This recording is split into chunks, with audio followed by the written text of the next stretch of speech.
या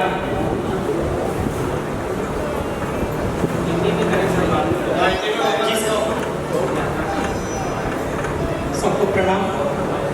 आज यहाँ उपस्थित प्राकृतिक खेती के संदर्भ में हमें मार्गदर्शन करने वाले आदरणीय ताराचंद जी बेल जी सर, हमारे मार्गदर्शक अपने कृषि विज्ञान केंद्र के अध्यक्ष आदरणीय कृष्णदास भाई पाटिल, जिनका हाथ हमारे सर पे है, हमारे मोहन बाबू और उपस्थित सब किसान काश्तकार लोग भाई। और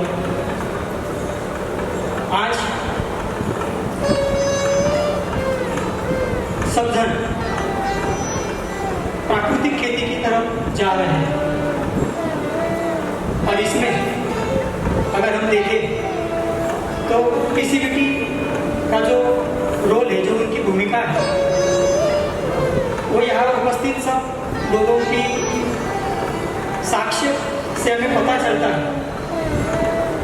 क्योंकि दिल्ली से लेकर महाराष्ट्र के बहुत सारे जिलों से लेकर अभी गुजरात के भाई यहाँ उपस्थित है, इसी से पता चलता है कि पीसीबीटी की पहुँच बहुत दूर तक, लोगों को दिल तक, दिमाग तक और खेत तक पहुँच चुकी है। और इसका सारा श्रेय आदरणीय गुरु जी को है। आज का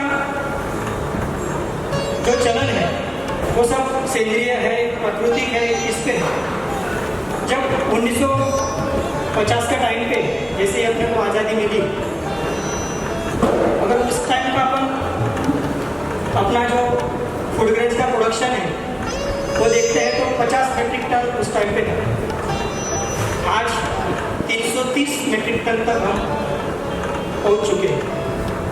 उस टाइम पे जैसे ही आज़ादी मिली, भारत के सामने एक बड़ी समस्या थी कि वो अनाज की, और दूसरी समस्या थी बढ़ने वाली पॉपुलेशन की। तो उस टाइम पे वो चीज़ ज़रूरी थी और उसी की वजह से सब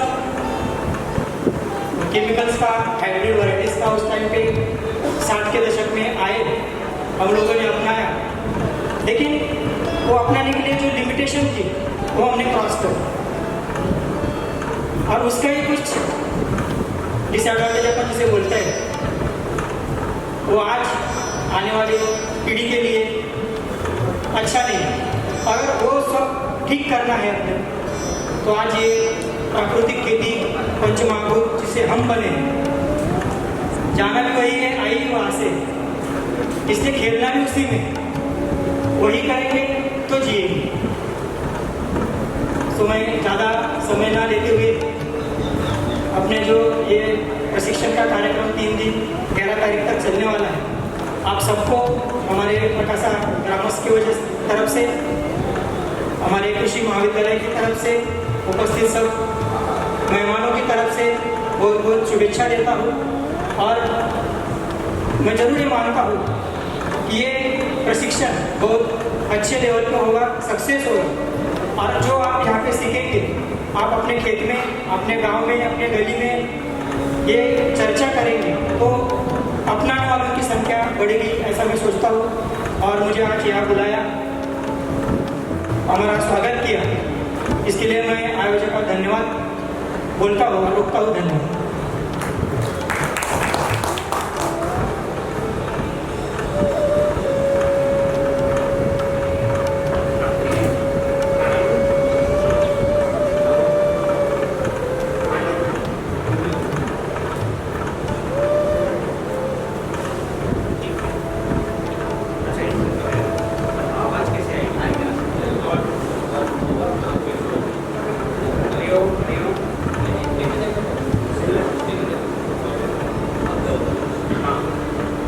हरिओम।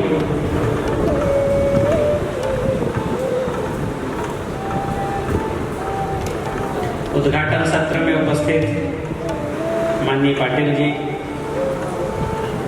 केवी के उपस्थित आदरणीय वैज्ञानिक जी और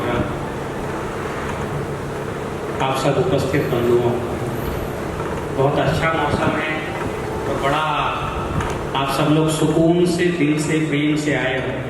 आप सबके लिए एक बार जोरदार तालियां। और अगले 4 दिन हम साथ में रहेंगे ढेर सारी बातें करेंगे और संख्या जो है इतनी है कि मैं सबसे बढ़ बात कर सकता हूँ। बहुत ज़्यादा भी नहीं है, क्योंकि बहुत ज़्यादा संख्या रहती तो एक तरफा रहता है। अब जो है संख्या कम है तो दो तरफा रहेगा, ठीक है। और हम नए दौर लिखने जा रहे हैं, एक नया इतिहास ही गढ़ने जा रहे हैं। हम जो है इस धरती पर वापस सतयुग लाने जा रहे हैं। और जैसा कि आपने कहा, क्या नाम सर आपका? प्रकाश जी ने जो कहा कि हम पंच महाभूतों से आए हैं और पंच महाभूतों में जाएंगे, तो आना और जाना हमारे हाथ में नहीं है क्या? आपके हाथ में आना और जाना? तो आते पंच महाभूत से और जाते पंच महाभूत में, जहां हमारा दखल नहीं है वहां तो हम पहुंच ही जाएंगे, वहीं से आएंगे। दखल इस बीच की जो जिंदगी है 60-70 साल, उसमें भी पंच महाभूत होना चाहिए। तो आना पंच महाभूत से है, रहना पंच महाभूतों के साथ है और फिर जाना पंच महाभूतों के साथ।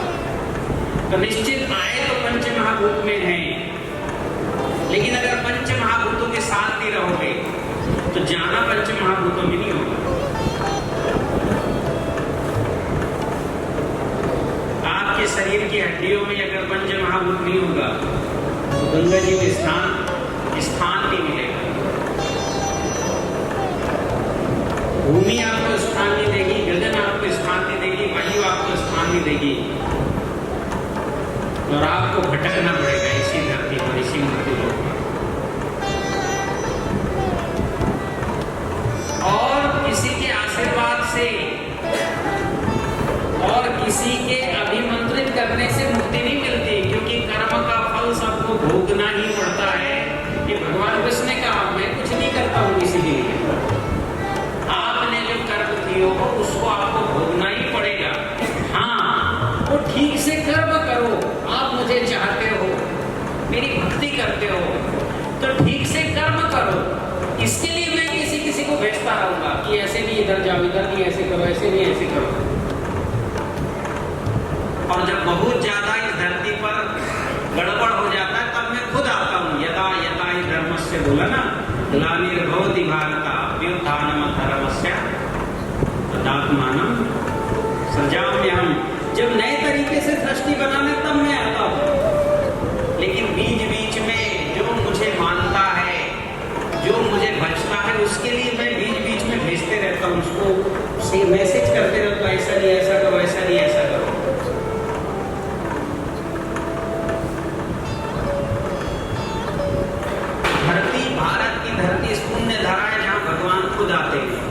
भारत के अलावा कहीं भगवान खुद आए क्या? ऑस्ट्रेलिया में आए, अमेरिका में आए, लंदन में आए क्या? नहीं है। दक्षिण अफ्रीका में आए? नहीं, भारत में ही आते भगवान, और यहीं से पूरी दुनिया को पुनः संदेश देते हैं। इसलिए आप सब भाग्यशाली हो कि इस ऐसे पुण्य भूमि में आपका जन्म हुआ जहां भगवान आते हैं, खेलते हैं।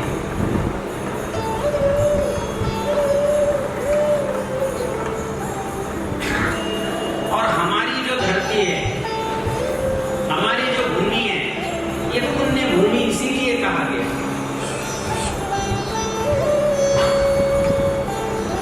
और भगवान ने आपको पहले सतयुग में तप करना पड़ता था 10,000 साल, त्रेता में भी तप करना पड़ता था 1200 वर्ष, द्वापर में भी तप करना पड़ता था 40 वर्ष का तप, 12 वर्ष का तप, ठीक है, 20 वर्ष का, 40 वर्ष का। लेकिन कलयुग एक ऐसा क्षण है जहां केवल आपको स्मरण करना है। क्या करना है? एक बार बोलना बस है, बात करनी है, स्मरण करना है, एक आह्वान करना है, प्रार्थना बस करनी है, और हर देवता आपकी जो है आपकी सहायता करने के लिए आपके सम्मुख खड़ा हो जाएगा।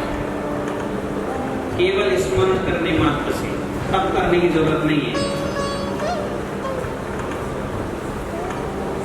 कलयुग केवल नाम आधारा, सुमर सुमर नर उतर ही पारा। किसके शब्द हैं? तुलसीदास जी की। कलियुग केवल नाम आधार, नाम लेके बोला बस लो और केवल सुमरन कर लो, आपकी सहायता के लिए देवता आ जाएंगे। पर वो दिखाई इसलिए नहीं देंगे कि आपकी दृष्टि संजय की नहीं है, आप सूक्ष्म को देख नहीं सकते, आप केवल स्थूल को देखते हो, भौतिक को देखते हो। और भौतिक को देखने वाला व्यक्ति केवल 4% दुनिया को देख पा रहा है, 96% दुनिया तो देख ही नहीं पा रहा है। जिससे पूरी प्रकृति बनी, हम तुम पेड़ पौधे सब उसी से बनी।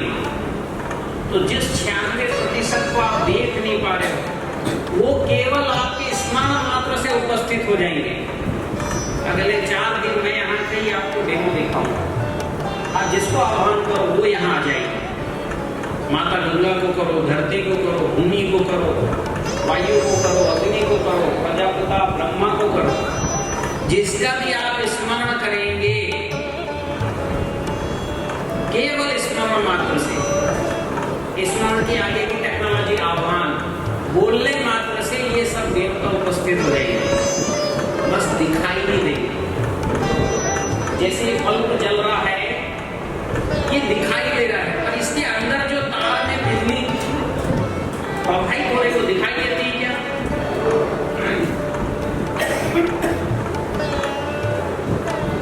बड़े बड़े जो बिजली के जो है तार जो जाते हैं, जिसमें 1 लाख वाट रहता है और बड़े बड़े तार लगे होते हैं, उनमें भी दिखाई नहीं देता।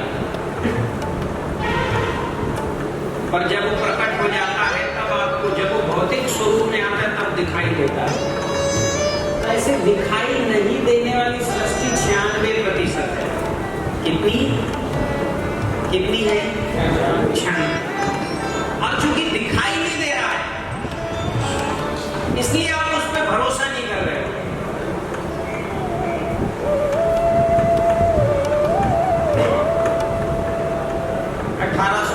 में गैलीलियो ने कहा कि ये धरती जो है, ये धरती घूम रही है सूर्य के चारों तरफ, सूर्य नहीं घूम रहा है।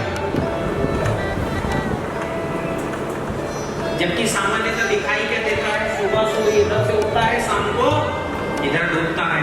तो दिखाई क्या दे रहा है? कि सूर्य घूम रहा है। तो गैलीलियो ने क्या कहा?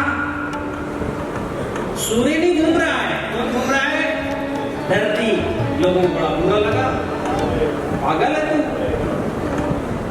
तुम पागल है। हमारे ग्रंथों में तो देखो ऐसा लिखा है कि धरती चपटी है और सूर्य उसके चारों तरफ चक्कर लगा रहा है। तू हमारे धर्म ग्रंथों से बड़ा ज्ञानी है क्या? उसने कहा मैं ज्ञानी नहीं हूं, मैं चर्चा करने के लिए सब जो है आपके बीच में ये बात कर रहा हूं। बोले नहीं, तू चर्चा करने का भी अधिकारी नहीं है। वहां की चर्च ने उस पर मुकदमा चलाया और जीवन भर के लिए नजर बंद कर दिया। तो किसी से मिल नहीं सकता, किसी से बोल नहीं सकता। और हर सप्ताह में 4 दिन जब वो चर्च में आके और ईश्वर से माफी मांगनी है। देखो बात बहुत जो है, उस समय की सारी भौतिक दुनिया में यही लग रहा था कि सूर्य तो इधर से निकलता इधर डूबता, सूर्य चक्कर लगा रहा है। ये कौन नया व्यक्ति आके जो कह रहा है धरती चक्कर लगा रही है? वहां से ज्ञान की जो है चर्चा शुरू हुई, और जब ज्ञान की चर्चा शुरू होती तो सिद्ध भी होने लगता है। वहां से शुरू हुई।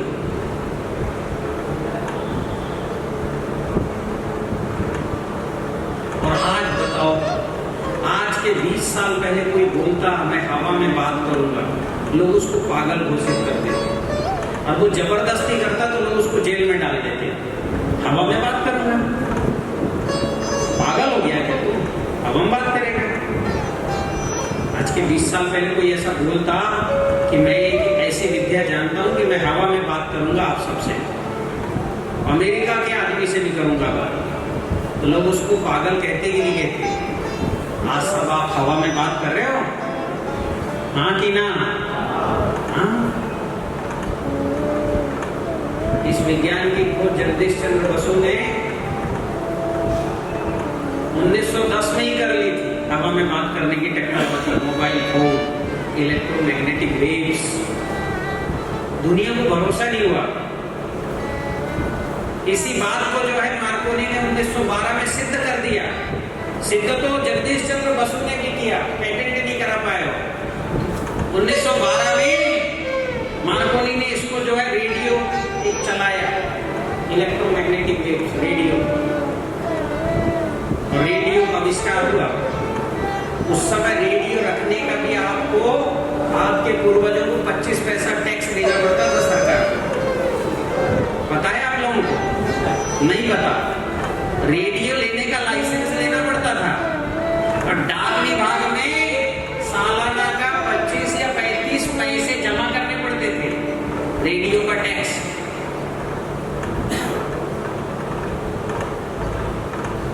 सोचो, वहां से आप चले हो और आज आप हवा में बात कर रहे हो, केवल बात नहीं कर रहे हो, वीडियो देख रहे हो। टेक्नोलॉजी कहां से कहां पहुंच गई, अगले 10 साल में पता नहीं कहां पहुंच जाएगी। और वास्तव में आपके सामने आप जो है ना, ऐसा क्लिक करोगे, सामने मोबाइल फोन की स्क्रीन आएगी, आप बात करते रहोगे, नहाते, ठीक है, दौड़ते भी आपका स्क्रीन चलता रहेगा। यहां तक पहुंच जाएगी टेक्नोलॉजी। हवा में बात नहीं करोगे, हवा में देखोगे भी, ठीक है। आजकल ऐसा बैंड आ गया है, इसको टच करो, सामने स्क्रीन प्रकट आ जाती है हवा में, उसमें दिखेगा। आपने वो दौर भी देखा जहां पर हम जो है भोजन के लिए तरसते थे। 35 करोड़ जनसंख्या के पास खाने के लिए भोजन नहीं था, और आज जितनी भूमि उससे ज्यादा भूमि थी भारत के पास। 1957 में 35 करोड़ जनसंख्या और भूमि ज्यादा। फिर भी हम 1962 में, 63 में, 65 में, 72 में भूखमरी के शिकार हुए। खाने वाले कम, खेत ज्यादा, फिर भी भूखमरी थी। आज जो है 1 अरब और कितनी हो गई जनसंख्या, 40-45 करोड़ हो गई, फिर भी भूखमरी है क्या? खूब बनना। 7 साल भी अगर भारत में अकाल रहे तो इतना गेहूं आज भी है। जगह कम है, खेती करने के लिए जगह कम है, और खाने के लिए अनाज इतना ज्यादा है। इसका योगदान विज्ञान को जाता है। अगर वास्तव में 1962 के बाद भारत में जय जवान और जय किसान ये नहीं हुआ होता, लाल बहादुर शास्त्री जी ने कृषि में उन्नति का काम नहीं किया होता। आप सब लोगों को पता है आपके घर की परिस्थिति क्या थी। केवल साल में 2 जोड़े कपड़े ही खरीद पाते थे आप, हाँ कि ना? जमीन ज्यादा थी, फिर भी 2 जोड़ी खरीदते थे, पैसे नहीं।